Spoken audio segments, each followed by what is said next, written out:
Before we open the Word together, I want to encourage you, if you haven't already seen this going around on Facebook or however it might be posted or on the church website, but the interview I did for Behind the Curtain with renowned historian and author William Federer this last week, you want to take a listen to it. I told pastors who I forwarded it to, I said I'd make you listen to it if I could.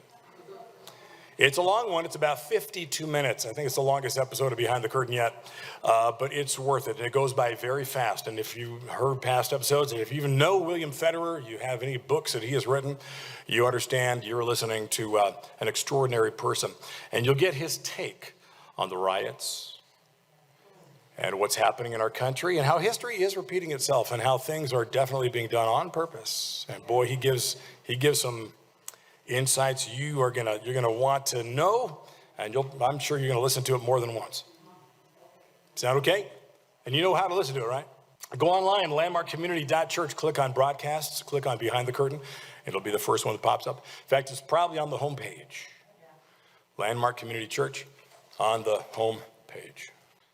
Lord Jesus, we're excited to look at you in your word today and meet you in it, rather be met by you in your word. We thank you for what you're going to reveal to us, all the more about yourself, and maybe make some things fresh to our understanding of who you are as you describe yourself to be right here in the Gospel of John. And so we tell you right here at the beginning, we're opening up our minds and our hearts to your words. All right, everybody? That's what we're doing. And we give you thanks for drawing us together and for including us in your flock. Amen? I want to remind you the context in which Jesus is speaking here in the 10th chapter of the Gospel of John that we begin this morning. Jesus had just healed a man who was blind from birth. And that man was taken, if you remember, to the Jewish leaders, who interrogated him about how he had received his sight. They accused him of never being really blind in the first place and somehow being part of a scam with Jesus. And when they couldn't disprove his being healed by Jesus, out of frustration, they assault his character and they excommunicate him. And news of this man getting the boot reached Jesus, and Jesus does what? He hunts the man down, he finds him. He encourages him. He reveals himself even in a greater way to this man. He lets the man know he's the Messiah. And a crowd of people were with Jesus. They were walking with Jesus as he went to find this man, had this conversation with this man, and they're listening in. And also listening are some of the Jewish leaders. And it's to the same crowd that Jesus is still speaking. Now, these are some very familiar words right here as we open the 10th chapter of John. Verse 1, very truly I tell you, anyone who does not enter by the sheepfold, by the gate, but climbs in by another way is a thief and a bandit. The one who enters by the gate is the shepherd of the sheep. The gatekeeper opens the gate for him, and the sheep hear his voice. He calls his own sheep by name and leads them out. When he's brought out all his own, he goes ahead of them, and the sheep follow him because they know his voice. They will not follow a stranger, but they will run from him because they do not know the voice of strangers. There's perhaps no better loved picture of Jesus in the Bible than Jesus as the Good Shepherd. I want you to imagine how many paintings there are of Jesus, right, as this shepherd. And that picture is found in the 10th chapter here of John's account, which we begin as we continue in our study of the Gospel of John. And that image of the shepherd is found throughout the Bible, starting at the very beginning with Abel, the son of Adam and Eve. He's the very first shepherd in the Bible. And it's found throughout the Bible because the Bible was written in a country where shepherds were as numerous and as visible as the ranchers in the Dakotas. It's just part of the landscape. Because the main part of Judea is a central plateau, about 35 miles long, 15 miles across, and most of the ground is rocky. It's never been good for agriculture, but it's only been good for pasture land, for grazing animals like sheep. And in the Old Testament, God is described as the shepherd, and the people are described as his flock. Let me give you a quick overview of the scriptures that affirm that. Psalm 23, verse 1, the Lord is my shepherd. You know that one. You lead your sheep like a flock by the hand of Moses and Aaron. Psalm 77, verse 20. We are your people and the sheep of your pasture, and we give thanks to you forever. Psalm 79, 13. Give ear, O shepherd of Israel, that leads Joseph like a flock. Psalm 80, verse 1. He is our God. We are the people of his pasture, the sheep of his hand. Psalm 95, verse 7.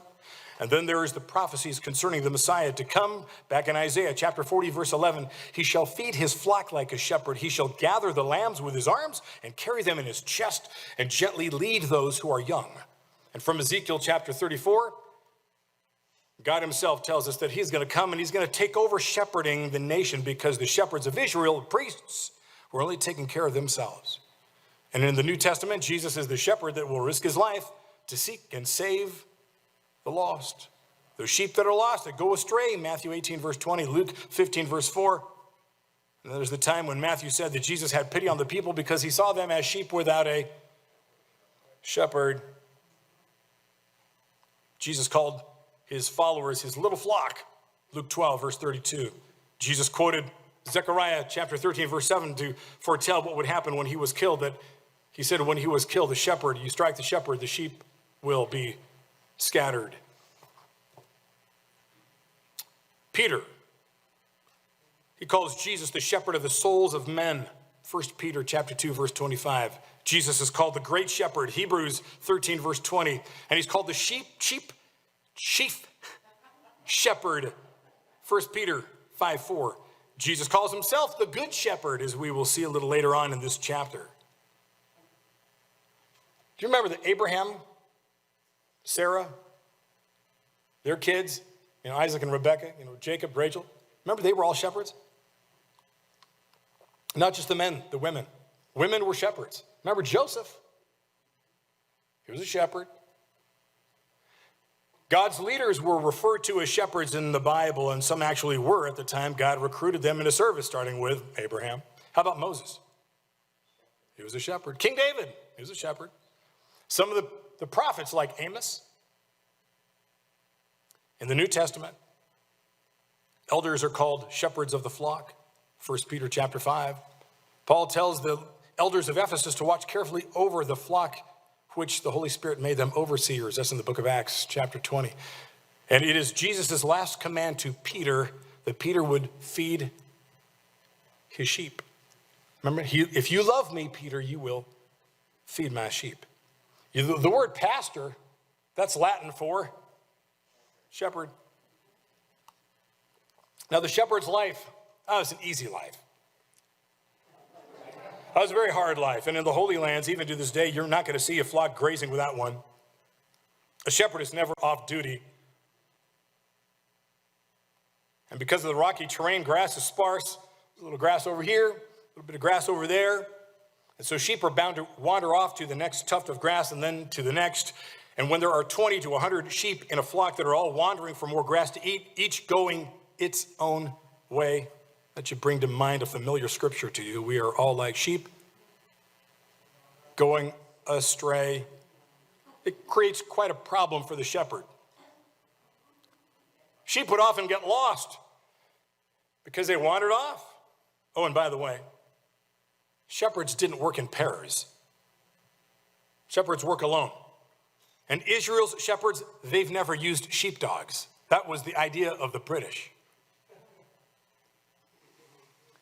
Now, the shepherd had to guard the flock against wild animals, especially wolves, and he had to watch over the sheep in case a thief would come in to try to make off with one of them. And the Judean shepherd walked ahead of the sheep, and for the most part, the sheep followed him, and he walked ahead to watch for danger and to choose the best path to take.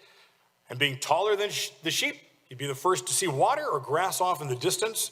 And the tools of his trade were very simple. He had something called a scrip, which was a little leather bag which carried some bread, some dried fruit, some olives, some cheese. He had a sling. And the skill of many of the men of Israel was, as recorded in Judges 20, verse 16, that everyone could sling stones at a hair and not miss. It was his long-range weapon of offense and defense. But unknown to most people, a shepherd used his sling most often as a way to call back the sheep that were straying. He would simply set a stone into the pocket of the sling, and then he'd be able to land that stone just in front of the lamb's nose as a warning to turn back. Then he had his rod. His rod was actually a short wooden club studded with nails. It was his close-range weapon to defend against animals or thieves that got past his sling. Then he had his staff. His staff is, what we understand is a crook. Literally has a little bend there at one end. And what he did simply was he used it to pull and keep sheep close to him. And at the end of the day, when the sheep were going back into the fold, the shepherd would hold his staff across the entrance as a gate of sorts, and then he'd raise it so that one by one the sheep would just pass under it so he could examine them for any kind of injury from the day.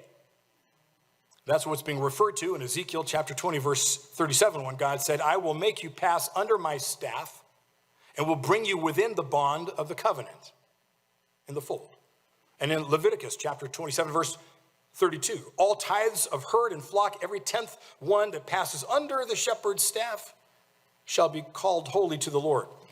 Sir George Adam Smith, he traveled the Holy Land. He wrote this, on some high moor, across which at night the wolves howl, when you meet him, sleepless, far-sighted and weather-beaten, leaning on his staff, looking over his ever-scattering sheep, every one of them on his heart, you understand why the shepherd of Judea sprang to the front in God's people's history, why they gave his name to their king and made him the symbol of providence, and why Christ took him as the type of self-sacrifice. First slide, Tony, if you would.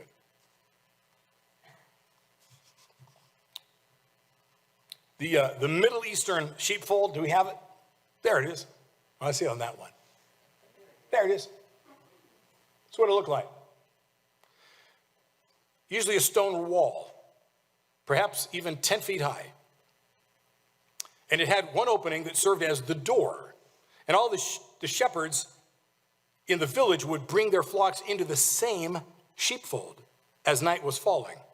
And one of the shepherds would become the gatekeeper, who would stand watch at the opening of the fold, and actually he became the door, or the gate. And nothing could enter or leave the fold without passing over the shepherd. And in the morning, one by one, each shepherd would call his own sheep. And his sheep would recognize their shepherd's voice, that unique voice, and then they'd walk out of the fold. Here's another picture of one in modern days. Here's one. Here, get rid of that one insert. There we are. See the gate? Yeah. That's what they use today still. Now, the sheep in the Holy Land, they're mostly bred not for food, but for making wool.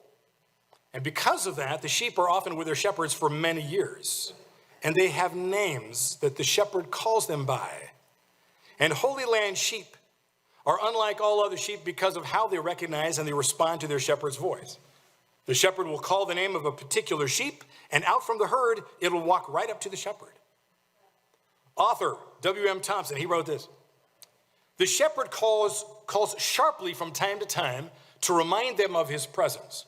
They know his voice and they follow on. But if a stranger calls, they'll stop short, lift up their heads in alarm, and if it's repeated, they will turn and flee because they do not know the voice of a stranger. I have made the experiment repeatedly.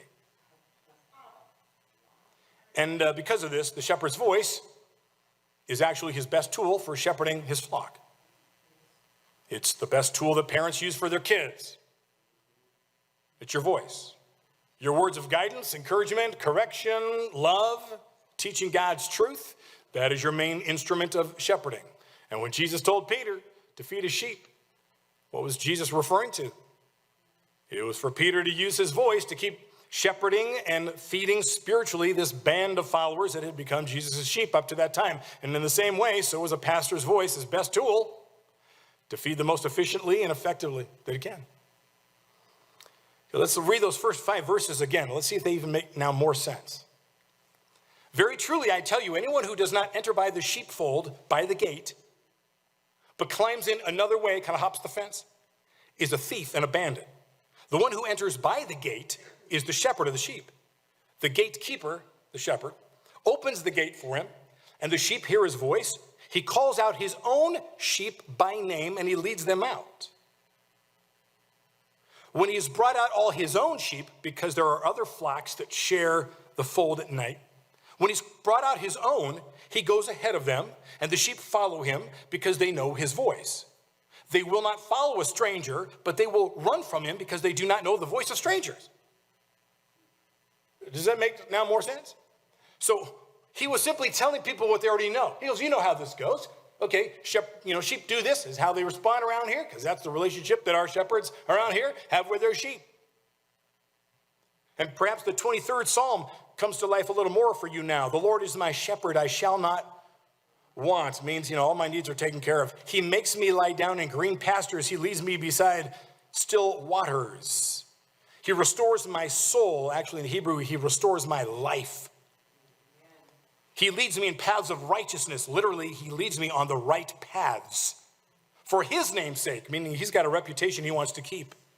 And even though I walk through the valley of the shadow of death, it means like when it looks like you're going to be, you're going to die from the wolf pack or be stolen, by a thief. You can say as David did, I fear no evil because you are with me, and your rod, the short-term weapon, and your staff, they comfort me. You better believe it. You rest a little easier knowing that your shepherd is with you and that he's got this rod and this staff, not to mention his sling, and he's not afraid to use them. Verse 6. So Jesus used this figure of speech with them, but they did not understand what he was saying to them. What do you think Jesus was getting at? What was he trying to get across to the people?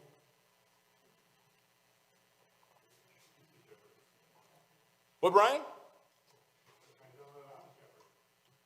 He's actually describing himself, but they're not picking up on that yet, right? Verse 7.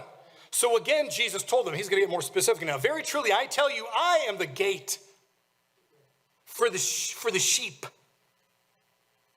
Remember, the gate is the shepherd. Just another word for the shepherd who's right there at the opening. Nothing can come in or out without that shepherd's approval. All who came before me have been thieves and robbers, but sheep, they didn't listen to them. So Jesus is referring to the people over the years that came to influence God's people covertly or quite publicly. And they include these religious leaders that just gave that blind man the boot. Jesus is also talking about false messiahs, the leaders who were continually rising up in ancient Palestine, who claimed that they were leaders sent from God, promising some great golden age. But if you know Israel's history, just the history of the Middle East during that time, these false messiahs, oh wow. They believed in war, murder, assassination, kidnapping. Their way took you further from God. I want you to think of Islamic jihadists and how they go about propagating their religion and their God. It's all about violence. Rape, killing, stealing, taxing. Jewish and Roman historian Flavius Josephus, quoted from him many times, he wrote that during this time when Jesus walked the earth, there were 10,000 disorders in Judea, tumults caused by men of war. And he describes men like the zealots, who didn't mind dying or slaughtering their own loved ones if victory and conquest would be achieved. But that's not what Jesus did.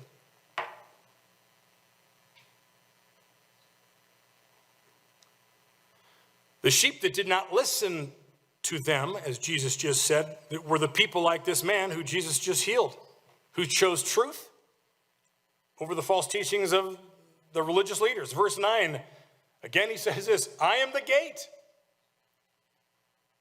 Whoever enters by me will be saved and will come in and go out and find pasture. Jesus is the gate. He's saying, I'm the introduction to God. You know what he said? Nobody comes to the Father, but you got to get through me if you want to get to the Father. The record shows that Jesus alone is the door through which we have that entrance to God. And that's for anybody, anywhere, at any time. But they got to go through him. And to describe what that entrance to God means, Jesus uses a well-known phrase. He said, through him we can go in and come out. Remember how often you'd come across that in the scriptures?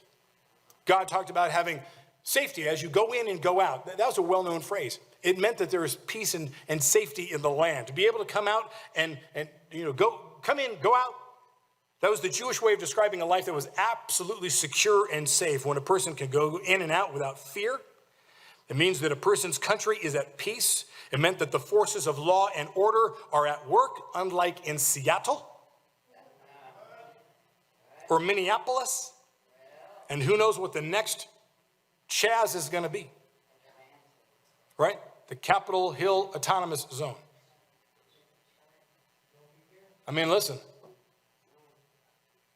If you've been following that, the shop owners in that Chaz are saying, the police who were here that surrendered to you, they didn't do what you're doing to us. They're being taxed. There's this extortion. Protection money is being charged. Yeah, we got a bunch of thugs now running the place. Though the mayor said, oh, it's a big block party. And they're patriots. She called them patriots. Patriots don't do that to their own country. Patriots defend their country because they love it. They'll die for their country. Not for a pretty terrible agenda. Oh, boy. I better move forward because I run on this one. Listen to the William Federer show. Okay, just listen to that one to me. Okay. Now where was I? Boom. So listen, once a person through Jesus finds out what God is like, they've got a new sense of safety and security, right? Now, perhaps that's in this life, but not necessarily.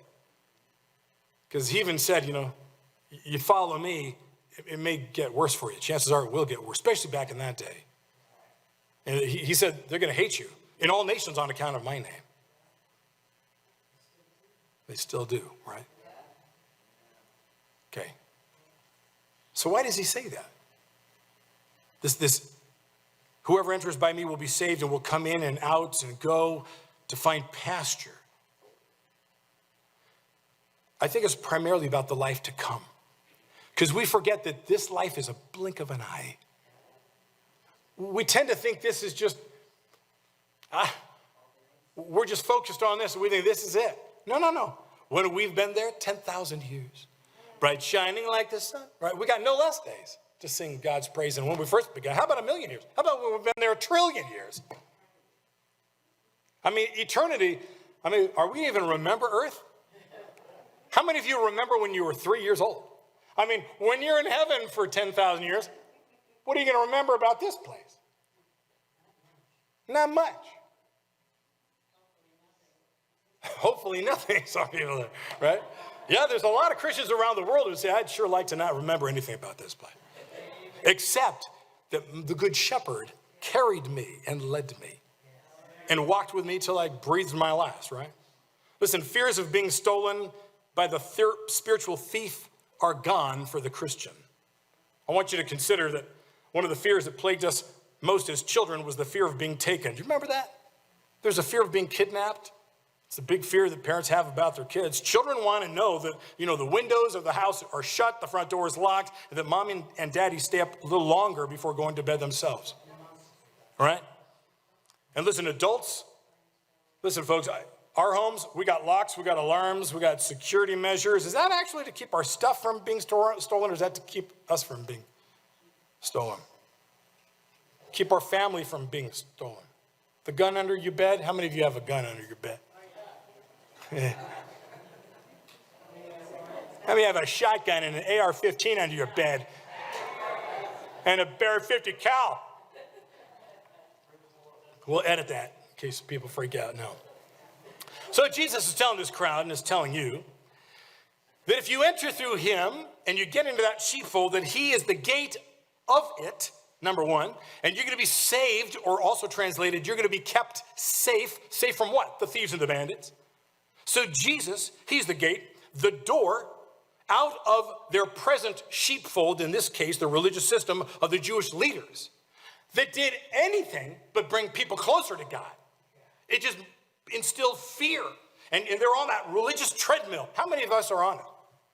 It's amazing how many of you, if you told the truth, you're still on the religious treadmill, right? If you prayed, you have this thing, I didn't pray long enough. If you read the Bible, I didn't read enough today. If you did something good, you didn't do enough, because you're still stuck on the performance-based acceptance thing. Okay, that happens. That's part of just who our fallen nature. I mean, we want to read the Bible, we want to pray, we want to do good things for people, but that's not what gets you anywhere. That doesn't earn you. Okay, anyway, but the religious leaders, and we've gone over this before, you know the laws that they put in, what they just added and added and added, and they made it virtually impossible. And when you look at it, you go, who can follow this? I mean, you'd be walking around scared to death that you're not measuring up, you're not doing the list. Back in that day. And we can end up doing that ourselves sometimes, when we forget that it's by grace and through our faith in that grace that we're saved. So that man who was blind, he took the door-marked exit and he left Judaism as he knew it. And that's what Jesus is saying. Do you understand that? He's using that blind man as his prop for his demonstrative speech. You saw what just happened. That man was talking to the Pharisees. Remember this from last week? He's kind of toying with the Pharisees, this man who was blind just a moment ago, instead of just in wonder at all time. I'm just amazed. How did he have any conversation with anybody instead of just being in constant wonder because his eyes are working for the first time, but he's totally zoned in on the moment. He just realizes he's in a bigger moment. He was like made for this moment. You know, he's just because of who he is. It's like he realizes, so this is why I was born blind. There's a showdown between the man that just healed me and these guys that I was believing in while I was blind. But I'm not blind anymore, physically or spiritually. Amen. I now belong to this guy who opened my eyes spiritually and physically. How many of you belong to that one? Yes. That's the shepherd. That's the Ezekiel 34. When God said, I'm going to come, I'm going to be shepherd to my people. I'm going to go after the wounded, the lost, the strayed. I'm going to bring them back. I'm going to bandage up their wounds. That's Jesus. Why else was he constantly healing, going after people? He hunts down this guy that just got the boot. He got excommunicated from the church.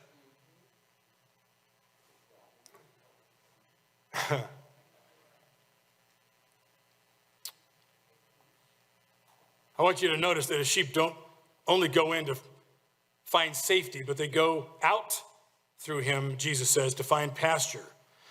I mean, he's the way to experience God's provision for your life. Just like Paul wrote, through him, we have access to the Father. Ephesians 2:18, the writer of Hebrews said about Jesus, he is the new and living way.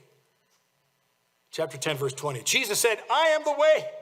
I am the way, the truth, and the life. No one comes to the Father except through me, John 14:6. And then verse 10, right here of chapter 10 of John, Jesus said this, familiar words, and we're coming to the close here. The thief comes only to steal, kill, and destroy. I came that they may have life and have it abundantly. So Christians often apply this verse as a description of Satan's activities. But Jesus is describing thieves of the sheep, the false religious leaders, not Satan, though it certainly applies to him, right? But I mean, you got to remember, that's what this is about. The thief comes to steal, kill, destroy. I'm not talking about Satan, though it applies to the guy. He's talking about the false prophets that take the creation of God away from God. And Jesus used a Greek phrase when he said, having it more abundantly. That was a common phrase in that day, which meant to have a surplus that just wouldn't run out. To be a follower of Jesus, is that not to have a life that just doesn't run out? Because continues into eternity, you got a surplus of life, all right. But it also refers to a quality of life in this present life. Because listen, after a person comes to Christ, they often describe their life before Christ as not really living. Then you became a Christian. And when we really walk with Jesus, when we know his presence in our lives, there is a surplus of life that we've got to give away. You know what I'm saying? I mean, when Jesus said that we will have life and have it abundantly, he's saying that you take life and everything that's in it, times it by 100. And some of us here, you say that the abundance of life that Jesus gives amplifies everything from the love that you feel to the trials you experience. And if anyone has a surplus and a superabundance of love and trials, quite literally, of life and life in abundance, it was Jesus. He was always giving away his surplus, wasn't he? It's amazing just how much was in him, and he just kept giving it away to people. And the disciples, when they were shut down for the night, it's dinner time. Can we go home? Can we clock out? Jesus says, come on, let's keep going. There's people to love on. And he kept doing it. And then he'd go recharge at night, doing what? He'd go spend time with Daddy, and he'd pray, and he'd get recharged those batteries, and he'd come back out, and he'd just love on people. Yeah, till he gave his life. He loved you to death. Yeah. So he made good on his promise. And just look at the lives of his disciples. As recorded in the rest of the New Testament, they had life in abundance, the good and the bad. Especially Paul. We know most about him. There's an abundance of joy. There's an abundance of suffering. But it was all ultimately for the good. And I guess that Jesus was holding out an offer, as he is even this morning, to each of us. You know, that you can have a religious relationship with God that's actually meaningless and dead. Or you can have a real personal relationship with God. And however wild a ride it is, when it's all said and done, you wouldn't have missed it for the world.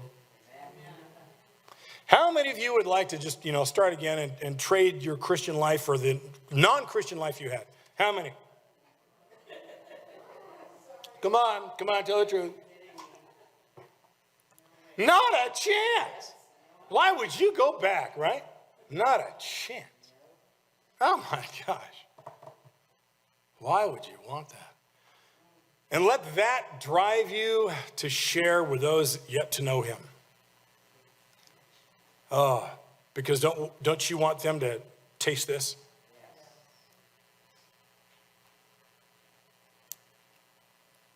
Listen, as the worship team comes up, we're going to sing a new song.